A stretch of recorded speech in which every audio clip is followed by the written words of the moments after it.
নমস্কার, গল্প সমগ্র চ্যানেলে আজকে আপনাদের কাছে নিবেদন বরুণ দত্তের বুদ্ধিতে যার ব্যাখ্যা মেলে না। শুরু হচ্ছে আজকের গল্প বরুণ দত্তের বুদ্ধিতে যার ব্যাখ্যা মেলে না।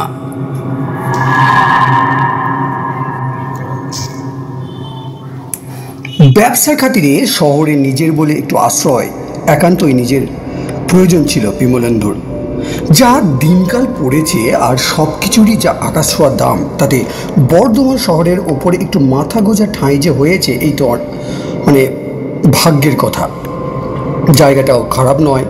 বাঁদিকে কার্জন গেট মাত্র আধ মাইল, আর ডান দিকে বর্ধমানের বিখ্যাত সর্বমঙ্গলা মন্দির কয়েকশো গজ মাত্র। নামটাই যা একটু কেমন, ধোবরা সহিত। তা হোক, নামে কি আর এসে যায়। প্রতিবেশীরা বেশ সহযোগী আর আন্তরিক।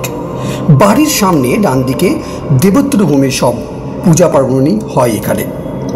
এই উপলক্ষেই প্রতিবেশীদের সঙ্গে চেনা জানা, যাতায়াত, বন্ধুত্ব গড়ে উঠেছে বিমলেন্দু পালিত ও তার স্ত্রী ভানুমতির।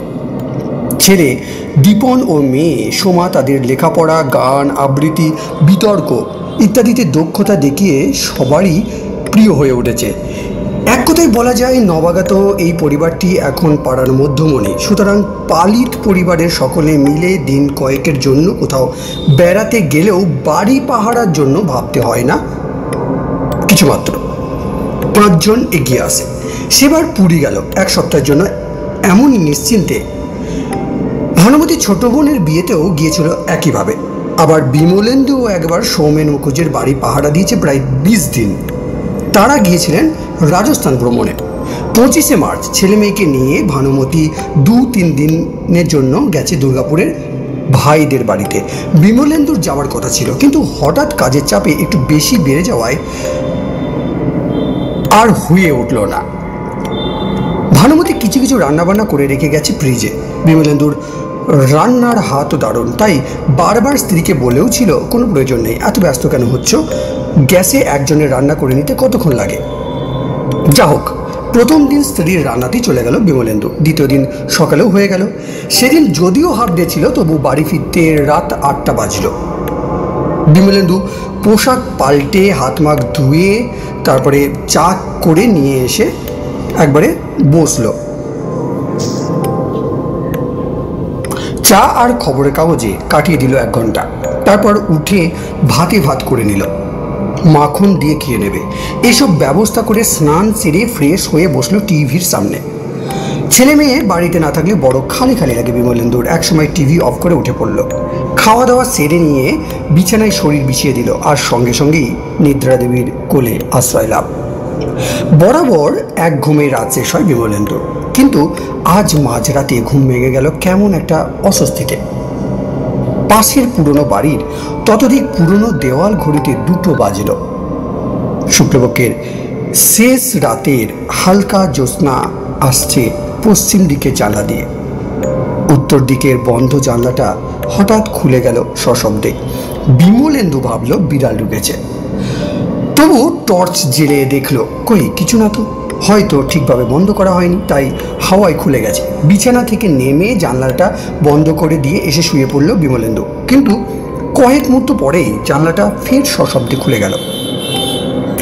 একজোড়া বিড়াল ঢুকলো ঘরে। বিমলেন্দু মনে মনে ভাবল, সময়ভাবে হয়নি, এবার বাড়িটাকে একটু সারাতে তাড়াতে আর রং করতে হবে।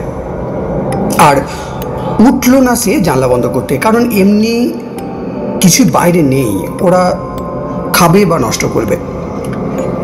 কতক্ষণ আর লেগেছে এই চিন্তাটুকু করতে, তারই মধ্যে দম বন্ধ হয়ে আসতে লাগলো বিমলেন্দুর। মনে হলো 1000 মণ ওজন যেন ওর শরীর ওপরে কেউ চাপিয়ে দিয়েছে, সেই সঙ্গে কঠিন নির্মম হাতে কেউ যেন ওকে গলা টিপে ধরেছে। সেই অদৃশ্য শক্তি বা শত্রুর সঙ্গে প্রাণপণ বুঝতে লাগলো বিমলেন্দু।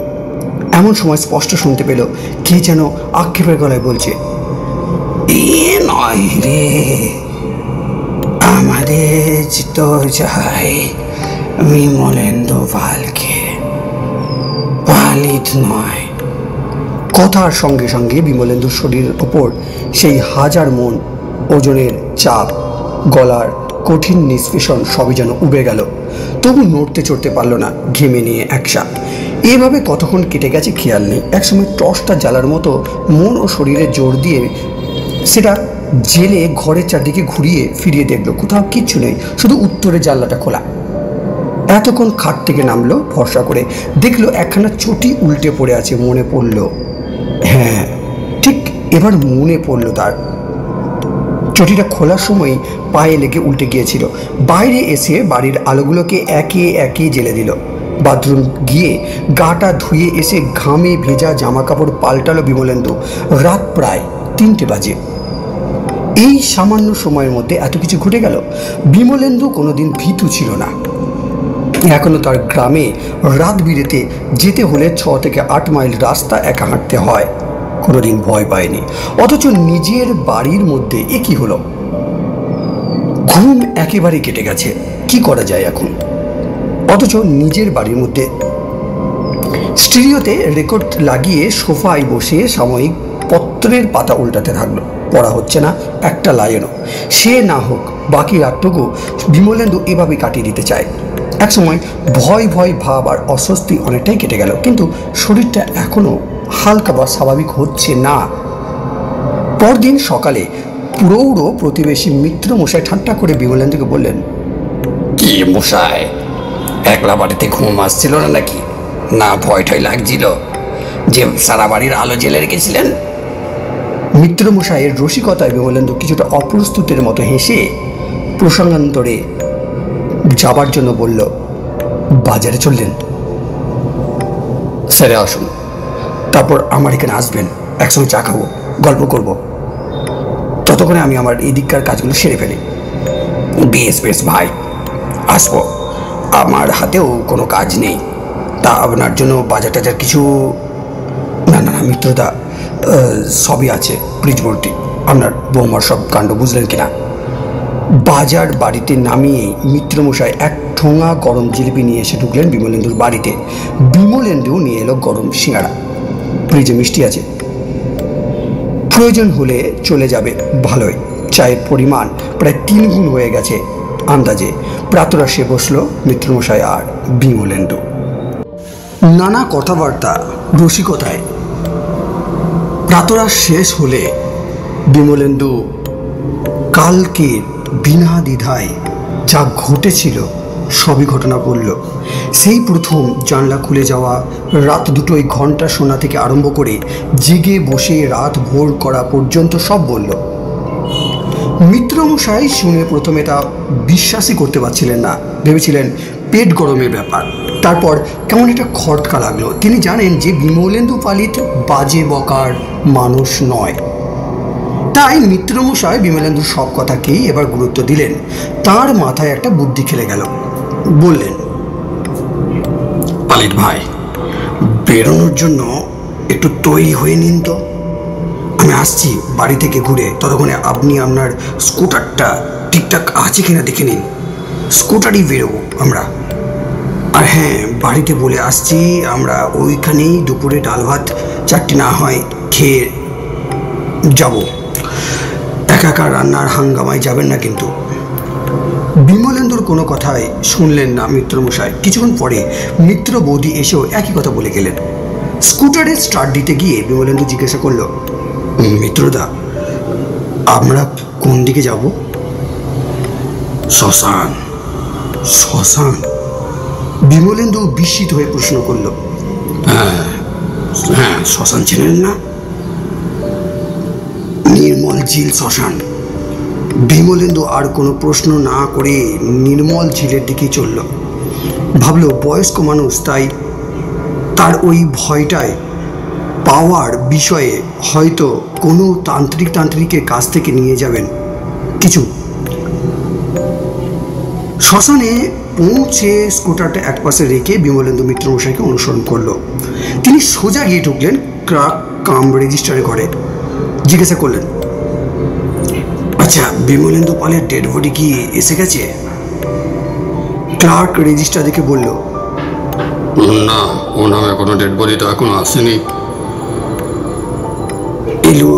এলো একটু খেয়াল করবেন তো ভাই। আমরা না হয় আবার বিকেলের দিকে একবার আসবো, আমাদের দূর সম্পর্কে আত্মীয় কিনা। ঠিক আছে ঠিক আছে, আসবেন আপনারা, আমি নিশ্চয়ই খেয়াল রাখবো। নামটা লিখে রাখছি। বিমলেন্দু পাল বললেন তো? হ্যাঁ ভাই, অনেক ধন্যবাদ। চলি তাহলে। বিমলেন্দুর কাছে কেমন যেন সব জ্বর পাকিয়ে যাচ্ছে। এবার মিত্রমশাই বিমলেন্দুকে তার এই শ্মশান অভিযানের কারণ বুঝিয়ে বললেন। তিনি যাচাই করে দেখতে চান যে সত্যই যমরাজের প্রতিনিধিদের ভুলে আর একটু হলেই বিমলেন্দু পালের বদলে বিমলেন্দু পালিত জমালয়ে যাচ্ছিল কিনা, অর্থাৎ যমরাজও তার রাজ্যপাটে মর্তের রাজাদের মতোই চালাচ্ছেন কিনা। বিমলেন্দু মিত্রমশাইয়ের কথায় হেসে উঠতে গিয়েও সামলে নিল নিজেকে। দুপুরে খাওয়া দাওয়া গল্প স্বল্প ভালোই হলো মিত্রমশাই বাড়িতে। বিকালের দিকে কজন অতিথি এলো, তাদের মধ্যে 3 জন কাছাকাছি কোথায় বরযাত্রী যাবে, রাতে ঘুমোতে আসবে মিত্রমশাই বাড়িতে, পরদিন সকালে চা খেয়েই বিদায় নেবে। খুব ভালো, মিত্রমশাই সানন্দে বলে উঠলেন। 3 জন কেন? আমরা সবাই এলেও কোনো অসুবিধা হবে না, আমার বাড়ি তো আছেই। তারপর আমার এই প্রতিবেশী বন্ধুর বাড়িতেও থাকতে পারবে। মিত্রমশাই বিমলেন্দু বাড়িতে এলেন, তার সঙ্গে ব্যবস্থা করলেন বিমলেন্দু আর একজন শোবে তার খাটে, অন্য 2 জন শোবে পাশের ঘরে। তারপরও কেউ অতিরিক্ত এলে তখন অন্য ব্যবস্থা করা যাবে। বরযাত্রীরা মাঝরাত্রির আগে ফিরতে পারবে না, ততক্ষণ মিত্রমশাই থাকবেন বিমলেন্দুর বাড়িতে। বিমলেন্দু বলল যে, মিত্রদা, কালকের ওই ঘটনার পরে আজ আর তাকে একা থাকতে দেবেন না, আর আগামীকাল তো ভানুমতিরা এসেই যাবে বিকেলে। মিত্রমশাই অতিথিদের কাউকে কিছু বুঝতে দিলেন না, তাদের বললেন, তোমরা সময় মতো বেরিয়ে পড়ো বিয়ে বাড়িতে আমি ওর সঙ্গে একটু কাজ সেরে আসছি। অতিথিরা সায় দিল, হ্যাঁ হ্যাঁ, আসুন আসুন আসুন। আপনারা বাইরে এসে মিত্রমশাই বিমলেন্দুকে বললেন, চলুন ভাইয়া, একটু বেরিয়ে আসি। দুজনেই হাঁটতে হাঁটতে চলে এলেন শ্মশানে। এসে তারা দেখলেন কি, এই যে বিজ্ঞান স্বীকার করবে না, বুদ্ধিতেও ব্যাখ্যা মিলবে না, বিমলেন্দু পালের সব এসেছে শেষ দুপুরে। দাহ কাজ শেষ করে এখন ফিরছে তার বাড়ির লোকজন। মিত্রমশাই একজন মাঝ বয়সী ভদ্রলোককে গিয়ে ধরলেন। তার কাছ থেকে জানা গেল বিমলেন্দু বেশ কিছুদিন থেকেই ভুগছিল, কখনো ভালো হয় কখনো খারাপ। আগের দিন মাঝরাত থেকে অবস্থা ক্রমশ ভালোর দিকে যাচ্ছিল, তারপর হঠাৎ রাত প্রায় 2:30টায় কেমন ছটফট করতে করতে হার্টফেল করে। শেষ হলো আজকের বরুণ দত্তের বুদ্ধিতে যার ব্যাখ্যা মেলে না। শেষ হলো আজকের সমগ্র পর্বটি। ধন্যবাদ।